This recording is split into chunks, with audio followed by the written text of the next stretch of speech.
আজকে আমি রান্না করে দেখাবো মাছের মাথা দিয়ে মুগ ডাল। আর এইভাবে রান্না করলে বন্ধুরা ভাত, রুটি, পরোটার সাথে খেতে হয় কিন্তু দুর্দান্ত মজার। রান্না করাও কিন্তু একদম সহজ। এখানে নিয়েছি আমি বড় সাইজের একটা মাছের মাথা, আর নিয়েছি আমি 1 কাপ পরিমাণে মুগ ডাল। মাছের মাথাটাকে কিন্তু আমি বেশ ভালো করে কেটে ধুয়ে নেব। চলে যাব চুলায়। কড়াইতে আমি এখন দিয়ে দেব 1 কাপ পরিমাণে মুগ ডাল। ডালটাকে কিন্তু আমি এখন মিডিয়াম টু লো আছে একটা তেজপাতা দিয়ে খুব সুন্দর করে ভেজে নিব। চুলায় যখন ভাজবেন ডালটাকে কিন্তু অনবরত নাড়তে হয়, তা না হলে কিন্তু ডালটা পুড়ে যেতে পারে। আর ডালটা পুড়ে গেলে কিন্তু ডালটা খেতে ভালো লাগবে না। ডালটা কিন্তু আমার খুব সুন্দর করে ভাজি হয়ে গেছে। এখন আমি এর মধ্যে দিয়ে দেব জল। জলটা দিয়ে কিন্তু আমি বেশ ভালো করে ধুয়ে নিব। এই ডালটাকে কিন্তু আমি জল পাল্টে পাল্টে 2 থেকে 3 বার বেশ ভালো করে ধুয়ে নেব। চলে যাব চুলায়। কড়াইতে আমি দিয়েছি 1/2 লিটার পরিমাণে জল। এখন দিয়ে দেব ধুয়ে রাখা ডালগুলো। ডালগুলো দিয়ে কিন্তু চুলার আঁচটাকে আমি বাড়িয়ে দিয়েছি। এখন 1 চা চামচ লবণ দিয়ে এগুলোকে কিন্তু আমি বেশ ভালো করে সিদ্ধ করে নেব ঢাকনা দিয়ে ঢেকে। ডালে কিন্তু আমার বলক চলে এসেছে। এখন কিন্তু চুলার আঁচটাকে আমি একদম লোতে রেখে এই ডালটাকে খুব সুন্দর করে সিদ্ধ করে নিব। আমি এখন ডালটাকে একটু এইভাবে নেড়ে দেব। আর একটু ময়লা আছে, সেই ময়লাগুলোকেও কিন্তু আমি চামচের সাহায্যে এইভাবে ফেলে দেব।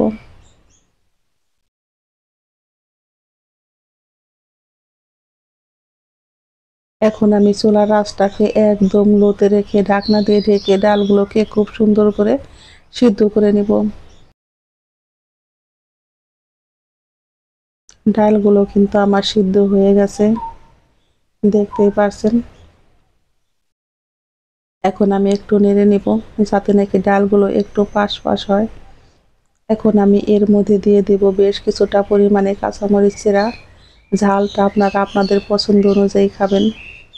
এখন আমি দিয়ে দেব এর মধ্যে অল্প পরিমাণে একটু সরিষার তেল। সরিষার তেলটা দিয়েও কিন্তু আমি একটু নেড়ে দিয়ে আবারও 4 থেকে 5 মিনিট একটু রান্না করে নেব।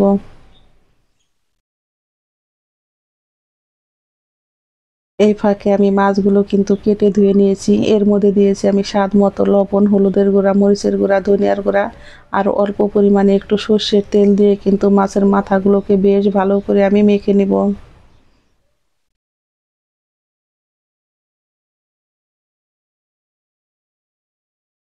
চুলায় আমি কড়াই বসিয়ে দিয়েছি, তাতে দিয়েছি আমি পরিমাণ মতো সর্ষের তেল। তেলটাকে কিন্তু আমি বেশ ভালো করে গরম করে নেব যাতে মাছগুলো লেগে না ধরে। তেলটা আমার বেশ ভালো করে গরম হয়ে গেছে। এখন একে একে মাছের মাথাগুলো দিয়ে কিন্তু আমি বেশ ভালো করে ভেজে নিব।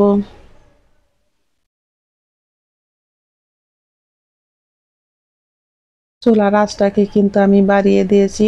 1 পিঠ আমার মাছের মাথা ভাজি হয়ে গেছে। এখন আমি উল্টে দিব। এইভাবে উল্টে পাল্টে মাছের মাথাটাকে কিন্তু আমি বেশ ভালো করে ভেজে নিব। মাছের মাথাটা কিন্তু একটু কড়া করে ভাজলে এই ডালে বেশি ভালো লাগে। অবশ্যই মাছের মাথাটাকে একটু কড়া করে ভাজতে হয়।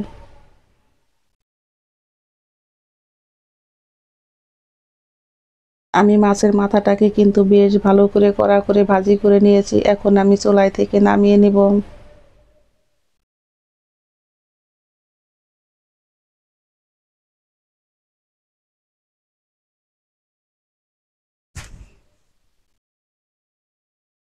মাছ ভাজি তেলের মধ্যে এখন আমি দিয়ে দেব গোটা জিরে, 5 ফোড়ন, তেজপাতা, শুকনা মরিচ, এলাচ, দারচিনি, লবঙ্গ।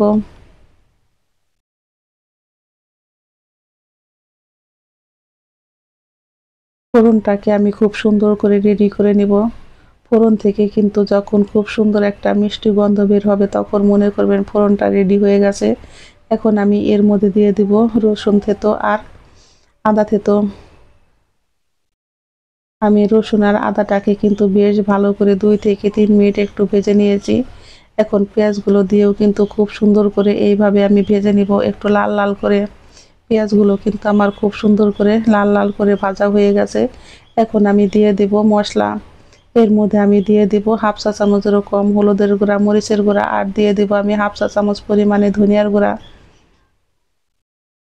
মশলাগুলো কিন্তু আমার বন্ধুরা একসঙ্গে ভাঙানো, সেই জন্যই কিন্তু আমি একসঙ্গেই দিয়েছি। এখন আমি দিয়ে দিব সিদ্ধ করে রাখা ডাল, আর দিয়ে দিব ভেজে রাখা মাছের মাথাগুলো। ডাল আর মাছের মাথাটা দিয়ে কিন্তু আমি বেশ ভালো করে কষিয়ে নেব চুলার আঁচটাকে বাড়িয়ে। একটু সময় নিয়ে ডালটা কষিয়ে নেবেন, তাহলে দেখবেন এই ডালটা খেতে হয় কিন্তু বিয়ে বাড়ির ডালের মতো। দেখতে যেমন সুন্দর হয়েছে, খেতেও হয়েছে কিন্তু দারুণ মজার।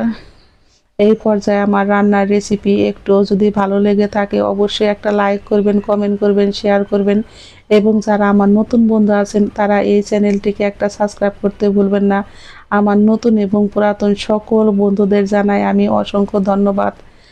ডালগুলো কিন্তু আমি মাছের মাথা দিয়ে খুব সুন্দর করে কষিয়ে নিয়েছি। এখন দিয়ে দিব এর মধ্যে আমি গরম জল। অবশ্যই কিন্তু বন্ধুরা গরম জল দিবেন, তাহলে দেখবেন ডালটা খেতে হবে কিন্তু দুর্দান্ত মজার।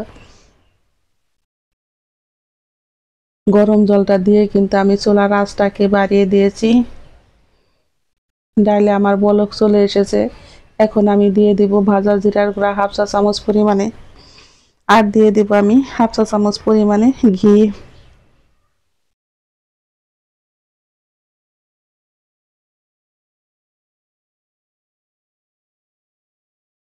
এই ঘিটা দেওয়ার জন্যই কিন্তু ডালটা আরো বেশি মজার হয়। আমি লবণটা দেখে নিব ঠিক আছে কিনা। আমার ডালটা একদম রেডি হয়ে গেছে, চুলাই থেকে নামিয়ে আমি দেখাচ্ছি বন্ধুরা, দেখুন কতটা সুন্দর হয়েছে। দেখতে যেমন সুন্দর হয়েছে, খেতেও হয়েছে কিন্তু দারুণ মজার।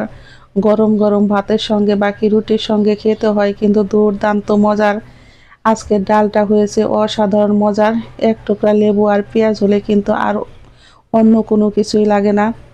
সকলেই ভালো থাকবেন, সুস্থ থাকবেন। আমি আবারও ফিরবো নতুন নতুন কোনো রান্নার রেসিপি নিয়ে। ধন্যবাদ সবাইকে। আর ডালটা খেতে হয়েছে বন্ধুরা সেই স্বাদ, দারুণ মজার।